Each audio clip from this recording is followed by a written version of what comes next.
Hi Asha, thanks for speaking to us today. Asha, can you tell me what asset classes you think will be the most popular going forward in this region? $1 million question for which I think there are a million answers out there, and everyone that you ask will probably come up with a different asset class.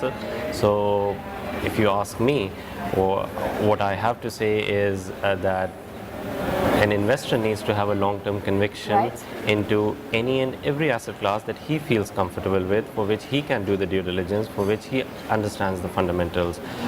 He could just go long on the traditional asset classes, or he could do a balanced mix of a portfolio of traditional as well as alternative asset classes.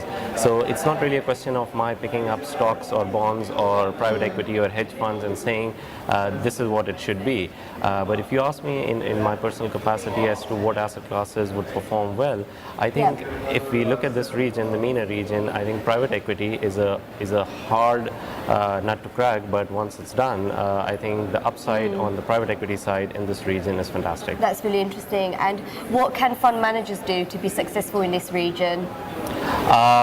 They should stop reading all the research that they get and develop their own convictions. They have to be on the ground. You can't really be suitcase bankers coming into this region and then looking at research coming out of Canary Wharf or the Wall Street and depend on that.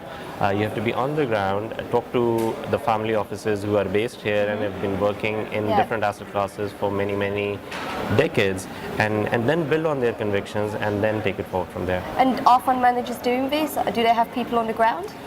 Fortunately, the trend has changed in the past decade or so, and most importantly after the recession, that people have started setting up their shops in the region and have people on the ground and taking a more focused view of interacting with local family offices and getting a feel from them rather than pushing their own products. Yes, and there's also been a lot of upheaval in the Middle East. Are there any concerns that people should be aware of?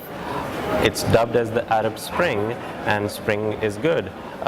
So the upheavals have had impacted the stock exchanges, which interestingly, there used to be a time when in our economic classes the professors used to say stock exchange is the barometer of the economy. Yes. What has really happened is that the stock market is actually driving down the sentiment now. So the upheaval has had a very different kind of an impact on the economic fundamentals, but by and large, I think it's only leading towards greater good in terms of economic and political liberalization. So we have to take it and embrace it with more positivity than anything else. Great. Thank you so much for your time today. Thank you. My pleasure. Okay.